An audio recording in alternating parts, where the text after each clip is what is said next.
네, 오늘 함께 볼 말씀은 요한복음 4장 28절에서 30절 말씀입니다. 요한복음 4장 28절에서 30절 말씀입니다.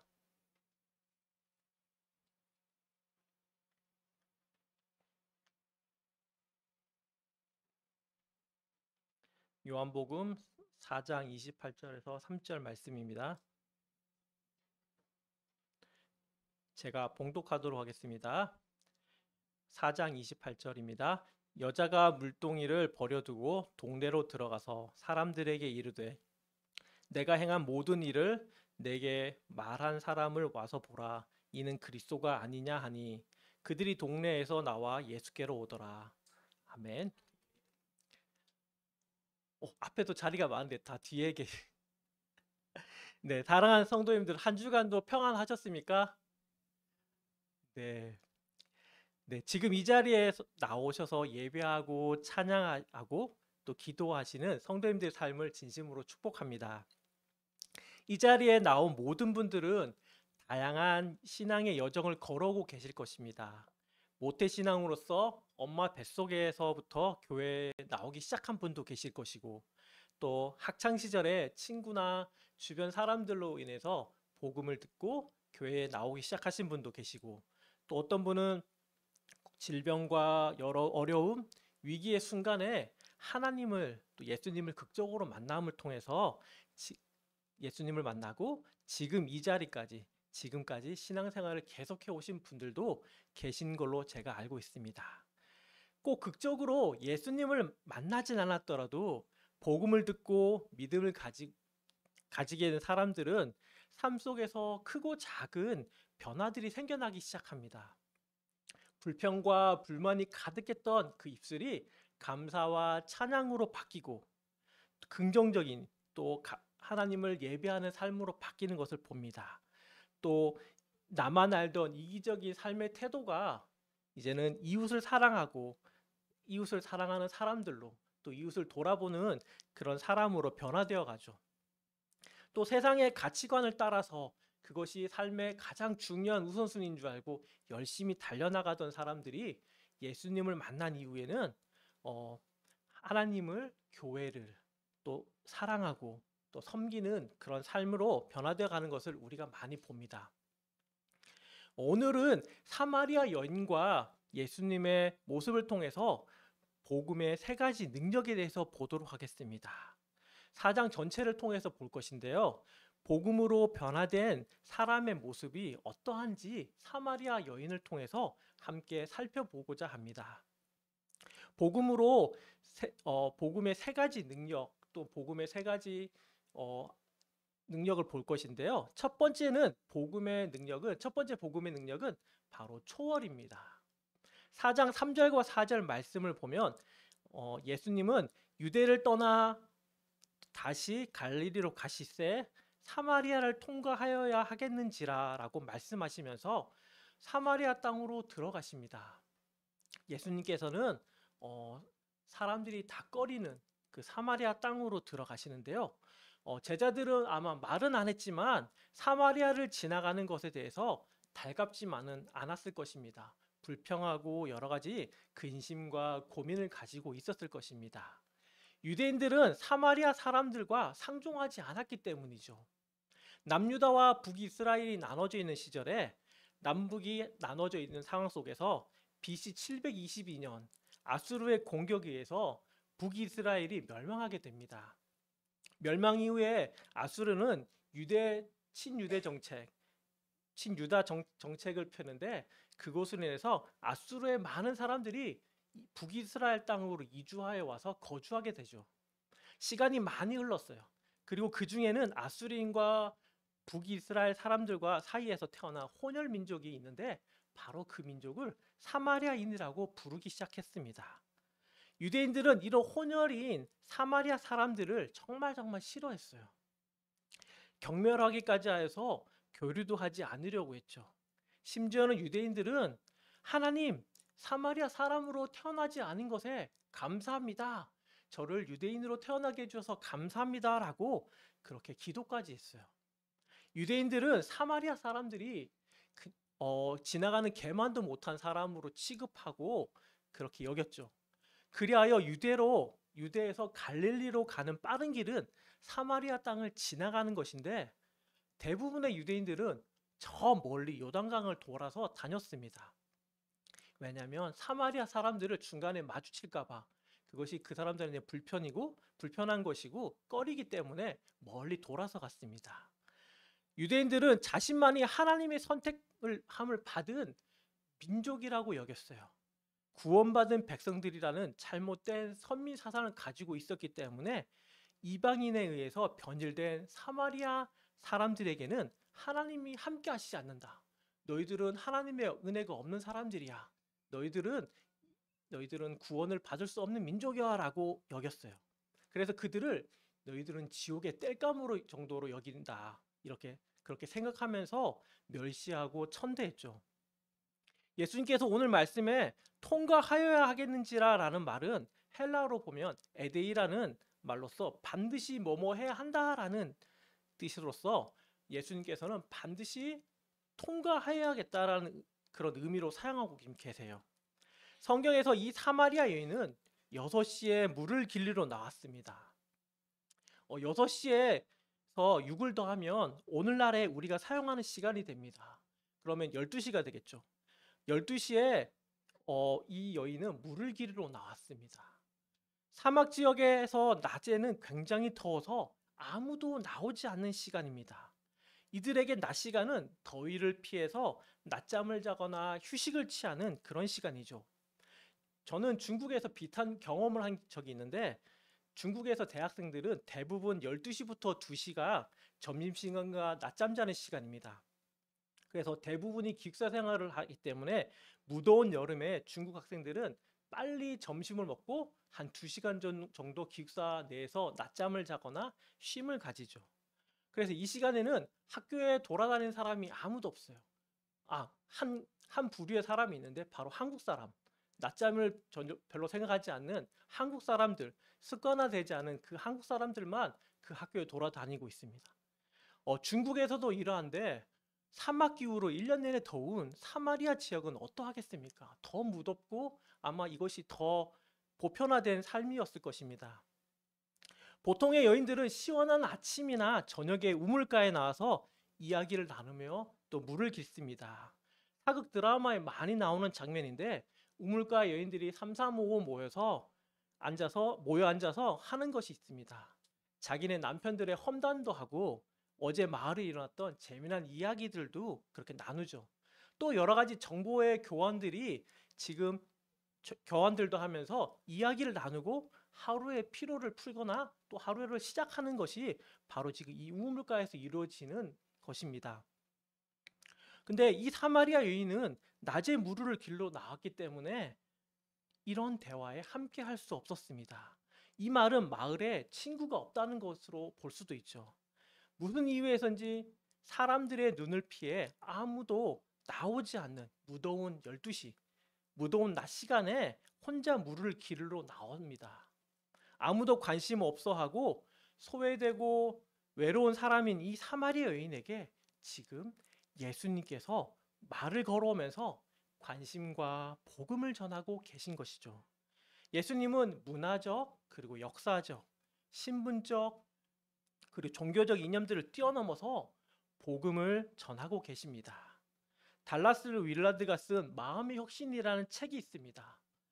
이 책에서 하는 말은 인간은 마음으로 산다라고 합니다. 우리의 마음을 조종하고 관리하는 부분은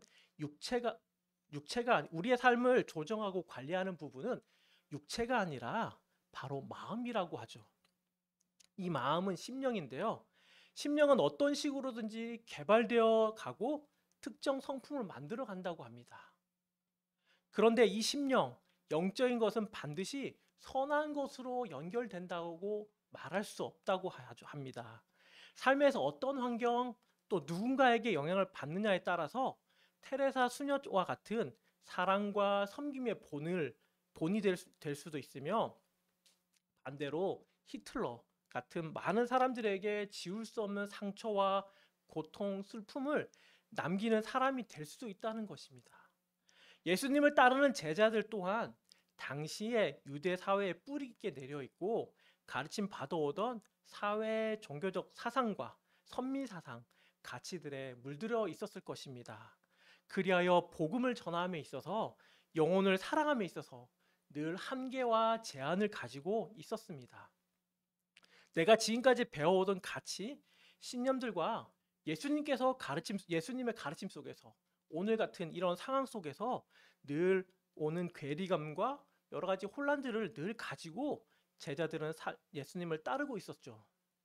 예수님은 이런 제자들에게 몸소 사마리아 여인에게 다가가 복음을 전함으로써 제자들 안에 자연스럽게 배어져 있던 바르지 못한 가치관과 사회적, 관습적, 종교적 유대 사상들을 타파하려고 하셨습니다. 제자들도 동일하게 초월하여 복음을 또 사랑을 그렇게 증거하는 사람들, 그런 제자의 삶을 살아가기를 간절히 원하셨습니다. 예수님께서 제자들에게 주신 가르침은 우리에게도 큰 깨달음을 주게 됩니다. 사마리아 여인에게 예수님이 찾아가지 않았다면 어찌 되었을까요? 어쩌면 평생 혼자 외로이 살아가야 했을 수도 있습니다. 하나님의 온전한 복음을 들을 기회가 없이 살아갈 수도 있었습니다. 자신의 주변을 한번 둘러보도록 합시다. 혹 여러분 주위에 이런 소외되고 힘겨워하는 이웃들이 있습니까? 여러분도 다른 사람들처럼 동일하게 그들에게 무관심하고 소외시하고 그냥 지나치지 않습니까? 우리가 그 사람들을 그냥 지나친다면, 만약에 그냥 지나칠 경우에 아무도 그들에게 관심과 사랑을 건네는 사람이 없다면, 복음을 전하는 사람이 없다면 그렇게 생각해 보십시오. 아마도 여러분은 이제 당장 그 사람들에 대한 태도가 달라질 것입니다. 이웃을 만날 때 하는 말과 행동이 분명히 달라지게 될 것입니다. 복음을 전하는 것, 따뜻한 사랑의 말을 전하는 것은 참 힘든 것입니다. 그러나 여러분이 용기 내어서 건넨 그 따뜻한 사랑의 관심과 복음이 그들로 하여금 더 큰 위로와 더 큰 격려를 받게 되고, 결국에는 예수님의 복음을 통해서 그들이 우리와 함께 하나님 나라를 예배하는, 하나님을 예배하는 그런 삶을 살아가게 될 것입니다. 복음은 듣는 이의 심령을 변화시킬 뿐만 아니라 믿음으로 순종하여 용기 내어 복음을 전한 우리들도 동일하게 변화시켜 갑니다. 우리의 잘못된 생각, 이기심들을 하나님 보시기에 더욱 올바른 가치관으로 바꾸어가는 것들을 우리는 경험하게 될 것입니다. 사랑하는 성도님들, 우리 삶 속에서 초월해야 될 그런 영역들이 혹시 있습니까? 내가 가지고 있던 가치관, 나만의 가지고 있던 편견들이 있습니까? 모두가 하나님의 앞에 맡김으로써 하나님의 복음을 증거하는 데 있어서 우리가 함께 기도함으로 그것을 맡기고 초월하는 우리의 삶이 다 되길 간절히 바랍니다. 복음의 두 번째 능력은 바로 회복입니다. 회복인데요. 지금 이 사마리아 여인에게 중요한 것은 무엇일까요? 이 사마리아 여인에게 가장 중요한 것, 여인에게 가장 중요한 큰 관심사는 바로 물입니다. 여인은 날마다 사람들에게 눈을 피해서 뜨거운 햇빛을 이겨내면서까지 우물가로 나올 수밖에 없는 그 물, 사막에서 물은 생명이라고 할 수 있죠. 물이 없으면 하루도 살지 못할 정도로 이들에게 물은 아주 소중한 자원입니다. 예수님은 여인이 가장 소중히 여기는 물로 예수님은 다가가셨습니다. 9절에서 13절을 보면 예수님과 여인 사이에 몇 번의 대화가 오고 가는 것을 우리가 봅니다. 4장 14절 말씀을 우리 한번 다 같이 한 목소리를 또 하겠습니다. 시작. 목마르지 아니하리니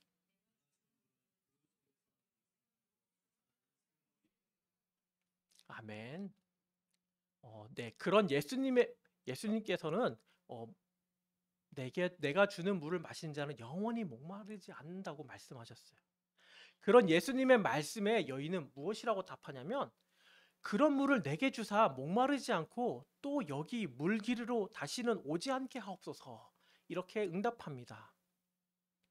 자신을 무시하는 동네 사람들을 되도록 보지 않게 된다는 것에 이 여인은 엄청난 기쁨의 소식이 아닐 수 없습니다. 물론 이 여인이 문자적으로만 해석한 것이지만 예수님은 여인에게 진정한 복음에 대해서 여인이 가지고 있는 최고의 관심사를 가지고 접근하여 이야기하고 있습니다. 그런데 영원히 목마르지 않는 물을 달라는 사마리 여인의 요청에 예수님은 갑자기 내 남편을 불러오라 라는 예상치 못한 말을 합니다. 물을 주는 것과 남편이 무슨 상관이 있는가라고 반문할 수도 있습니다. 그러나 예수님은 전혀 상관없어 보이는 이것들로 인해서 이 여인이 영적 목마름의 문제를 접근하고 있습니다. 예수님께서는 영적인 목마름이 무엇으로부터 오는지 분명히 알고 계셨기 때문이죠. 하나님의 치유는 일회성 단순한 응급처치에 그치는 것이 아닙니다. 여인이 가지고 있는 영적인 목마름의 근본적인 문제를 밝히시면서 해결해 가기를 원하셨습니다. 가지고 있는 상처를 인식하고 드러날 때 그 치유가 시작되는 것이죠. 예수님께서는 남편이 없다는 여인의 말에 내가 남편이 없다 하는 말이 옳도다라고 하신 것은 여인에 대해 잘 알고 계심을 보여줍니다. 사마리 여인은 남편이 다섯이었을 뿐만 아니라 근데 지금은 없고 지금 있는 남자도 혼인한 사람이 아니었습니다. 성경에서 말하고 있지 않기에 여인의 상황을 우리는 자세하게 명확하게 알 수는 없습니다. 다만 여인이 어떤 이유에서인지 모르겠지만 영적인 공허함, 성적인 부도덕한 면을 드러내시면서 예수님께서는 여인을 회복시키기를 원하고 계십니다. 예수님은 사마리아 여인을 찾아가셔서 상처받고 고통받았던 삶, 그리고 가지고 있던 죄된 모습들을 사랑으로 어루만져 주고 계십니다. 자신의 치부가 아픔이 드러나는 것은 힘들고 부끄러운 일입니다. 하지만 복음은 그 사람의 아픔을 하나님의 사랑으로 싸매주고 치료하여 줍니다. 십자가에 우리를 위해 죽으시고 부활하셔서 우리를 구원해 주신 그 예수님, 우리의 죄를 용서해 주신 그 예수님, 예수님의 사랑이 우리의 고통과 상처를 회복시켜 주셨죠. 그리고 이전과는 다른 삶을 살아가도록 우리를 지금 인도해 주고 계십니다. 성령님의 첫 번째 사역은 우리의 마음을 변화시켜 주는 것입니다. 성령님은 우리의 행동만 변화시키는 것이 아니라 우리의 마음 깊은 곳으로 내려가셔서 우리의 사랑의 대상, 욕망의 대상, 바람의 대상을 바꾸어 놓으십니다. 우리가 눈을 열어서 온전히 예수님을 보게 해주시는 것입니다. 바로 회복을 통해서 우리는 이런 일들이 가능하게 됩니다. 복음을 듣고 우리의 치료받고 우리의 상처받은 부분을 치료되고 회복될 때 우리가 온전히 예수님을 바라볼 수 있게 되는 은혜를 경험하게 될 것입니다. 복음의 세 번째 능력은 바로 변화입니다. 세 번째 능력은 변화인데요. 4장 28절 말씀입니다. 우리 한번 다 같이 한 목소리를 읽겠습니다. 시작. 여자가 물동이를 버려두고 동네로 들어가서 사람들에게 이르되. 오늘 여인은 자신의 삶에서 가장 소중하게 여기던 물을 담아 하루하루 살아가게 하는 물동이를 내려놓습니다. 주님을 만나고 자신의 제 문제를 해결한 사마리 여인에게 큰 변화가 생긴 것이죠. 인생에서 진짜 소중한 것을 발견한 여인은 영원한 것을 위해서 영원하지 않은 세상적인 것, 소멸되어질 것을 내려놓고 있습니다. 남아메리카 아우카족에게 복음을 전하러 갔던 복음을 전하다가 순교한 짐 엘리엇은 이런 말을 남겼습니다. 영원한 것을 얻기 위해서 영원하지 않은 것을 버리는 자는 절대 어리석은 자가 아니다라는 말입니다. 예수님을 알기 전에 자신의 생명과도 같았던 물동이를 지금 여인은 예수님을 만난 이후에 내려놓습니다. 그 물동이를 내려놓은 여인은 곧바로 자신을 무시하고 그래서 두려움에 피해 다니던 마을로 가서 사람들에게 자신이 만난 예수님에 대해서 복음을 전하고 있습니다. 더 이상 사마리아 여인은 다른 이들의 시선을 피해 정오에 우물로 물을 기르러 오던 모습이 아니었습니다. 수줍고 창피하고 사람들을 피하던 그 모습이 아니라 마을로 가서 하나님의 복음을 전하는 그런 적극적이고 가장 삶의 우선순위고 가치가 무엇인지 아는 그런 변화되는 삶의 모습을 지금 말씀을 통해서 볼 수 있습니다. 그리고 나의 행한 모든 일을 내게 말한 사람을 와서 보라. 이는 그리스도가 아니냐. 그녀는 주님을 만난 자신의 삶을 지금 마을 사람들에게 기쁨으로 나누고 있습니다. 사마리아인은 복음으로 인해서 또 복음을 위해서 자신의 문화, 역사, 환경적인 제약들을 뛰어넘는 변화의 모습들을 지금 우리에게 보여주고 있죠. 42절 말씀입니다. 또 한번 같이 읽겠습니다. 시작. 그 여자에게 말하되 이제 우리가 믿는 것은 내 말로 인함이 아니니 이는 우리가 친히 듣고 그가 참으로 세상의 구주신 줄 알미라 하셨더라. 사실 이 여인이 특별해서 이런 일을 한 것일까요? 그렇지 않습니다. 복음이 이 여인을 변화시킨 것입니다.